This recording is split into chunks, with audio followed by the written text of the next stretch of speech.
don't know how long it takes most people to become old hands at flying, but it happened for me between the time I unfastened my safety belt and the arrival of that first drink.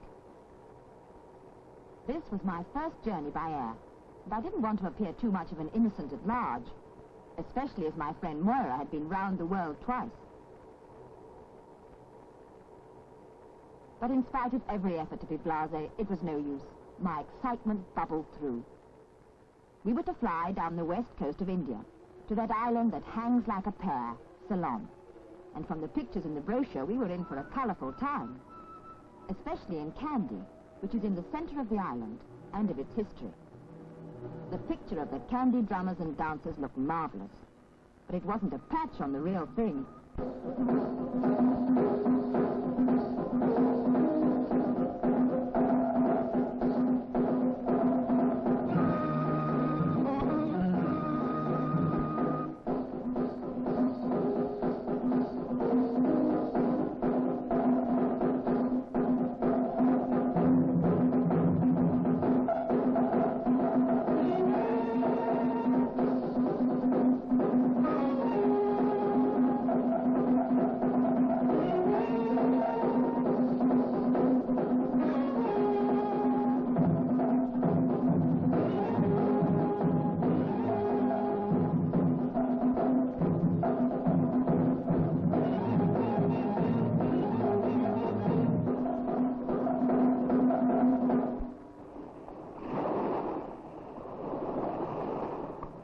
Ridiculous.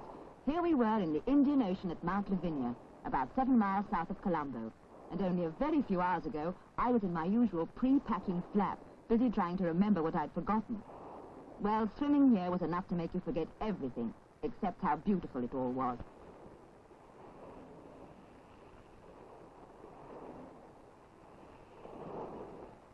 This hotel was once the governor's residence. How they ever managed to persuade him to move out defeats me, but I'm glad they did all the same.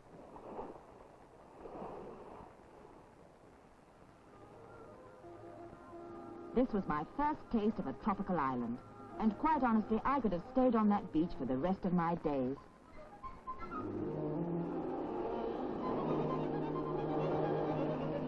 Probably got more romantic nicknames than any other place, and no wonder.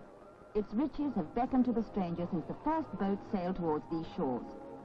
Ceylon first became known as the Garden of Eden, then the Isle of Spices and Land of the Lion People. You have the feeling that it must always be spring here. There's a pleasant breeze and the sun is warm. It was just what we needed, but it would have been foolish not to have taken some precautions. In Ceylon, a practical souvenir like this is a must for any tourist, and I got the feeling they were genuinely glad to see us, and not just because we were going to buy something. And the way they weave that straw, with a special kind of beauty no machine could match.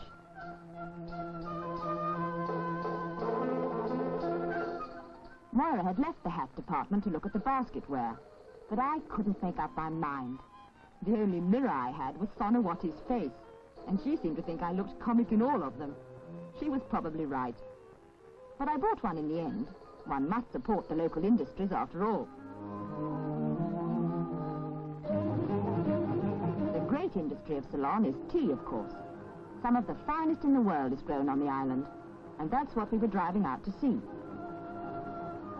Traveling through the low country towards the hills to visit one of the big plantations. It took me a little time to realize these were tea leaves and would eventually finish up dead and damp in millions of teapots all over the world. Manufacture of tea, we were told, starts in the field. I soon saw what he meant. The women don't just pick leaves like locusts. They choose with their eyes first and take, in a single snap, 2 leaves and a bud. 2 leaves and a bud each time until they've a 14-pound load. I'd like to have taken home a cutting for my window box, but as it needs the tropical climate and takes about 9 years to grow, I'll have to keep on buying my tea at the grocer's.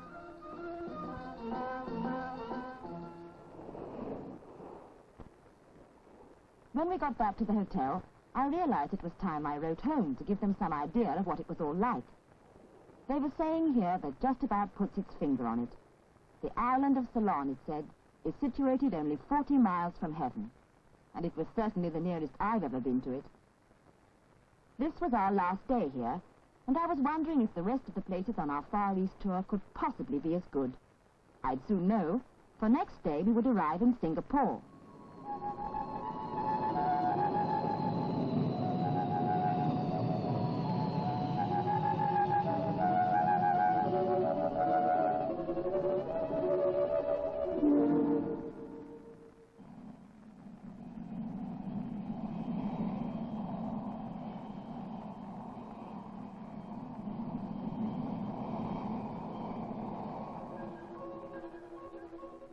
The journey from Ceylon to Singapore took something like 4.5 hours. It had gone very quickly, especially as we made a friend on the plane. His name was John, and he lived here. From what he was telling us, it seemed we'd come to a place we were going to enjoy, and he was going to make sure we did. We'd all arranged to meet that same evening to have a quiet meal together.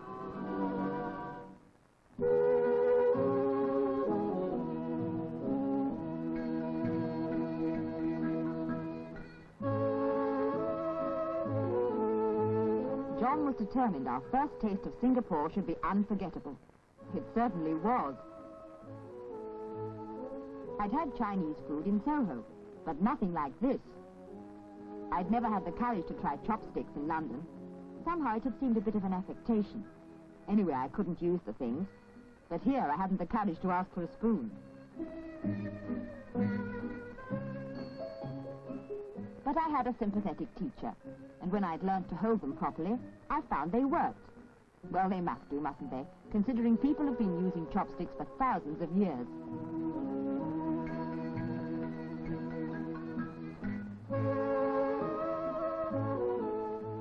Actually, there's no such word as chopstick.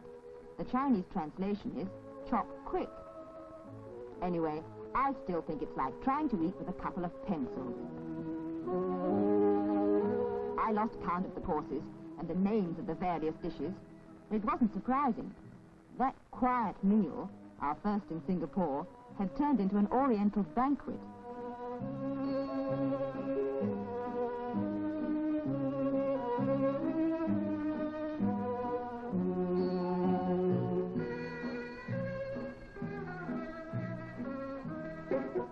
There's one thing about eating this way, though. You can't complain to the management if something's undercooked. You've only yourself to blame. When the end was in sight, someone said it was about time we all went out and had a real meal after that snack. All I know is that if they'd served just one more course, I think we'd all have thrown the towel in. Next day, John took us in his car on a conducted tour of Singapore. I thought they'd got the flags out to welcome us. My mistake. It was the This building I thought was made of icing sugar. In another part of the island is Raffles Hotel. It's named after Sir Stamford Raffles, who founded the settlement nearly 150 years ago. That afternoon we called a halt to our sightseeing and became more sociable.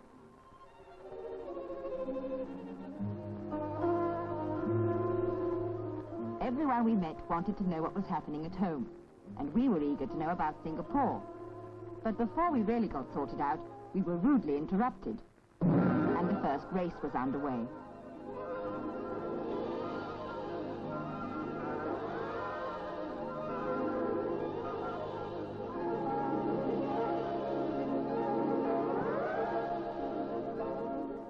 Up to that moment, I thought how peaceful it looked. But then, well, we'd been promised a sea trip when the racing was over, and I had been looking forward to it. But when the rigger told us that everything was ready, I only hoped our boat was not given to capsizing. I needn't have worried.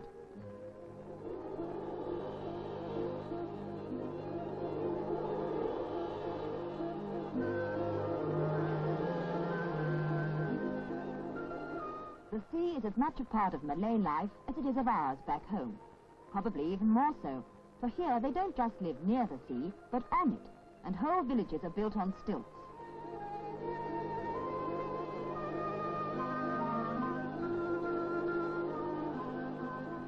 Seeing the island of Singapore like this gave our visit a tremendous feeling of adventure.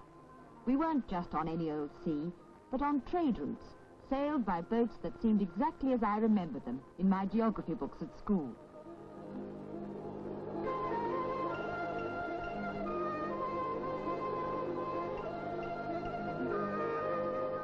I liked Singapore, but John reminded me that we hadn't seen Malaya, so we went to Penang.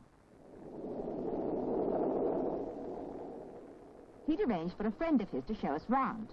Her name was Anne, and she would meet us at the airport.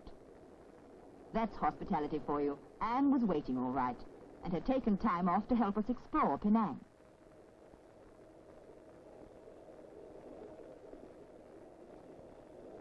This was my first experience of a tropical forest. It was much more friendly, more peaceful than I imagined it would be.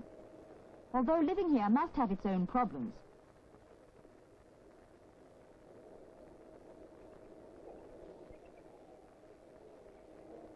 They just had their monsoon season by the look of it, and had started the job of making their homes dry in time for the next one. Nearly 200 years ago, Penang was a place convicts were sent to. A penal settlement, rather like a devil's island, I suppose. It seemed to me more like paradise. But now we were getting hungry. Mark Twain once said, "Nothing helps scenery like ham and eggs." As far as we were concerned, his sentiments were absolutely right. Although in our case, he'd got the wrong menu. I've been on some extraordinary picnics, but I never thought I'd be eating cold roast chicken in the tropics, watched by a whole lot of monkeys.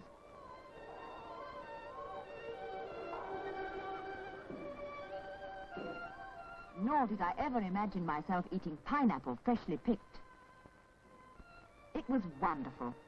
The only trouble is, it's going to make our picnics back home look a bit tame.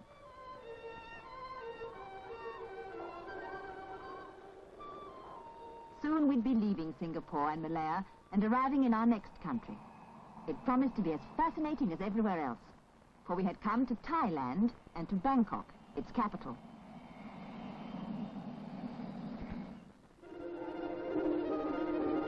It seemed as if we'd arrived in the middle of a carnival, but it was more serious than that. This was the day the kites would be flying, and I soon discovered that this is the great national pastime. And not only here, in all the countries of the Far East, kite flying is a serious matter, and a skillful game, and one in which the spectators get worked up just as much as any football crowd back home.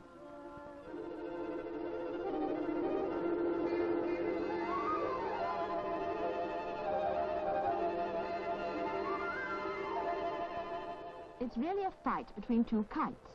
The big one is the male, and the small one the female.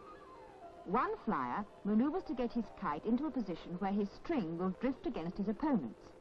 Then, with a sudden jerk, he'll try to cut it through and bring the other kite to the ground.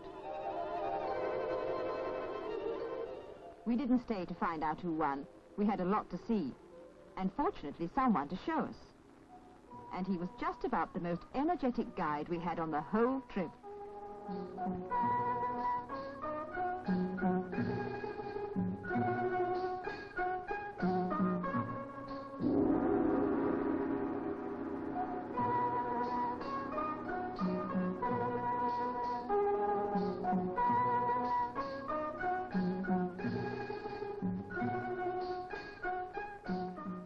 These great figures guard the gateway at Wat Chung, a magnificent temple. But they weren't going to stop that boy giving us a good look at everything.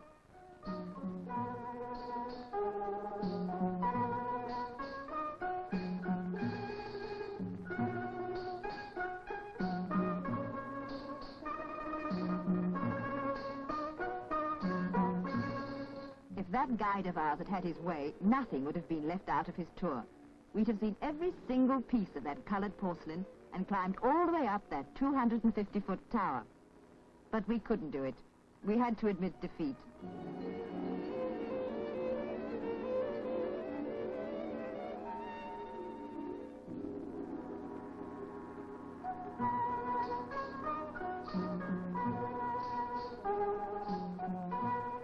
He must have thought we were really soft.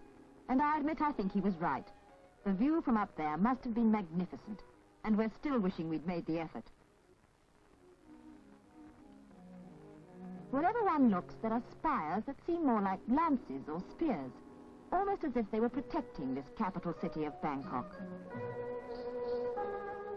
It's a strange sort of contradiction, because there is serenity here in these temples, where generations have paid their homage and respect to Buddha. We went even further back in time, to the old walled city of Angkor. It's like a great museum, telling the history of a whole civilization, which, so the guidebook says, was here around about 800 to 1200 AD. But the stories in stone live on.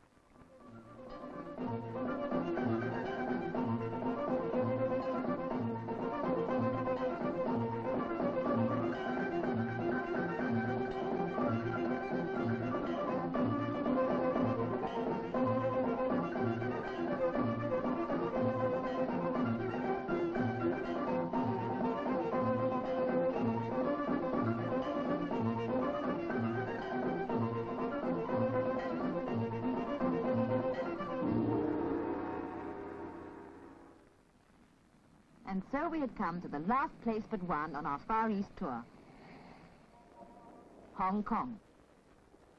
A Chinese couple we'd met on the place as the ferry took us across to the island. Once it was almost uninhabited, except for pirates. Nature, they said, hadn't designed Hong Kong for human habitation. But it hasn't made much difference. They've somehow managed to squeeze nearly 3 million people into some 6.5 square miles. They've built to the water's edge. And for more land, they have the choice of moving mountains or filling in the sea. And the sea they find easier to deal with.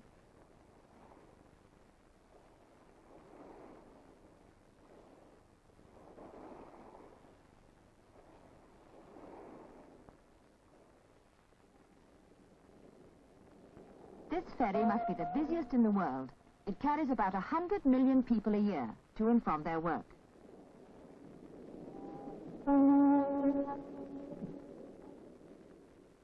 Almost the moment you step ashore, you're at the bottom of narrow streets, climbing up and up.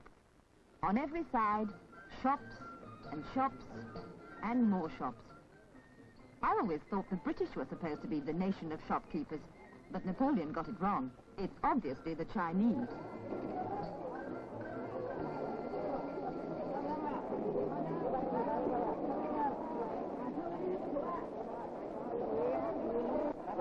We spent a fortune window shopping. Everywhere we went, we were tempted to spend and spend. Because there's almost no import duty, everything's so much cheaper here. Hong Kong is like a great sort of marketplace of the world. Whatever you want, you can get. Whether it's something to treasure or just to play with.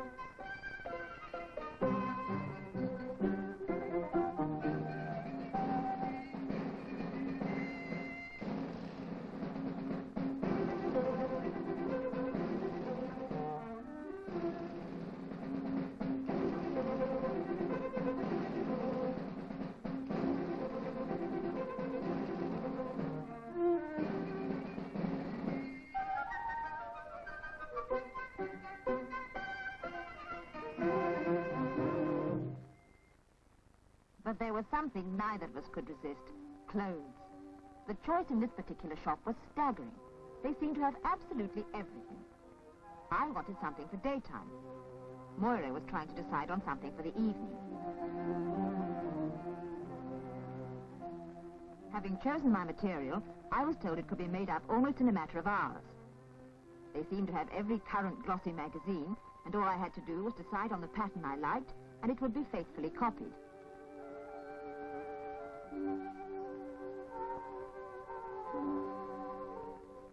By this time, Moira had finally made her choice. And that's another thing. I know the Chinese are supposed to have great patience, but how they managed to keep it with the two of us, I'll never know. They took a great deal of trouble, and we couldn't have been more delighted with the results. I defy anybody to visit Hong Kong and come away empty-handed. You've got to be awfully strong-minded not to go on a spending spree. Once this was a barren island. Now you can watch the world go by. And that's just how we spent our last night in Hong Kong. Next day we arrived in Tokyo. Here is a city where 8.5 million people live. A city as modern as anywhere in the world. And yet, just go round a corner and you can walk slap into yesterday and find yourself waiting to cross the road as the past goes by.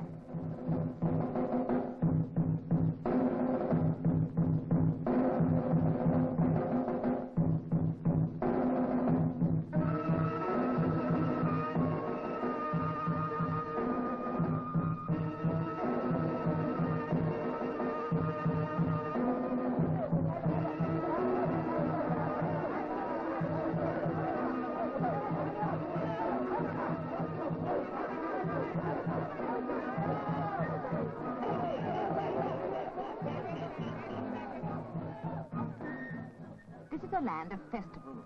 Whatever time of the year you choose to come and stay, you're always likely to see a fascinating display of traditional Japan.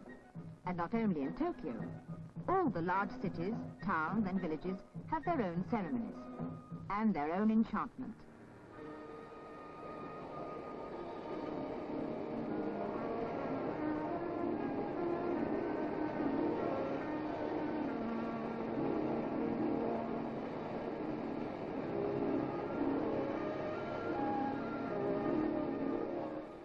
In the middle of all this magnificent scenery near Mount Fuji, someone had had the marvelous idea of opening a hotel, and this is where we stayed. I was happy just to sit and talk with some new friends we'd made, while Maura felt more like wandering round the garden of the hotel, which was perfect in every detail, and as restful as an old Japanese color print.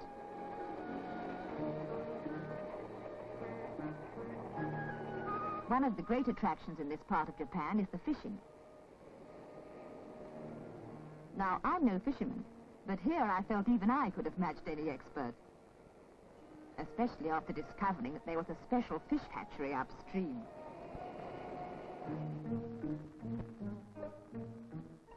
We wanted to learn a little about Japanese life. This hotel has both Western and Japanese rooms, and we knew straight away what our choice would be.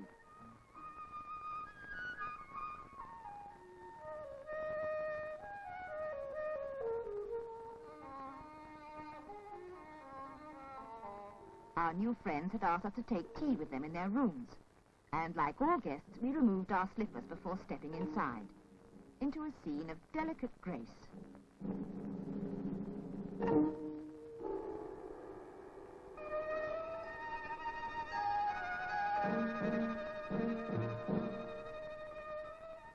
This is how millions of Japanese families behave in their own homes. After a busy day at the office or the factory, they come back to this world that doesn't change with the times, where politeness and convention are matters of great importance, a world of exquisite taste. The simple arrangement of flowers takes years of study. There are 20,000 special schools in Tokyo alone, and it's as important to a woman as knowing how to cook. Our hotel room gave us the feeling of being in a doll's house, a little lacking in furniture by our standards perhaps, but the rooms didn't seem bare. In fact, there was an air of perfect harmony. I confess I was relieved we weren't expected to sleep on the floor, though, as many Japanese do, for this was our very last night before we were to fly home, and I only hoped I'd get some sleep. But so many things, so many new friends were jostling each other for a place in my dreams.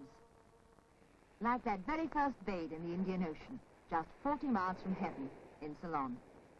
My first tropical island with its own heartbeat from the Kandy dancers. There was that afternoon when I looked for a suitable hat and found Sonawati's smile, as warm and friendly as Ceylon itself. Chopsticks in Singapore also brought some grins at my expense, but I didn't mind. At least now I know how to use the blessed things. And that picnic in Penang, those monkeys, who saw everything, heard everything, and I'm sorry to say, got nothing. Oh, yes, and that youngest guide of all, in Thailand, determined we should know every temple in Bangkok. How he would have enjoyed those toys in Hong Kong. Hong Kong, with everything in this world, from noodles to Scottish tweeds, and anything you wish for in the next world. A yacht, a house, a car, all made from paper to be burnt at your funeral, coming up or down to you in smoke. the Far East. Once it had existed only in my imagination, but here I was taking my last look at Mount Fuji from my hotel window. Soon I'd be flying home high across the world, without fuss or the bother traveling can often mean. And in the future, when I'll read of places I visited, back will come all the memories. But I had done more than just see other lands. I had met new people, made new friends, been on a modern voyage of discovery, traveling the world the carefree way.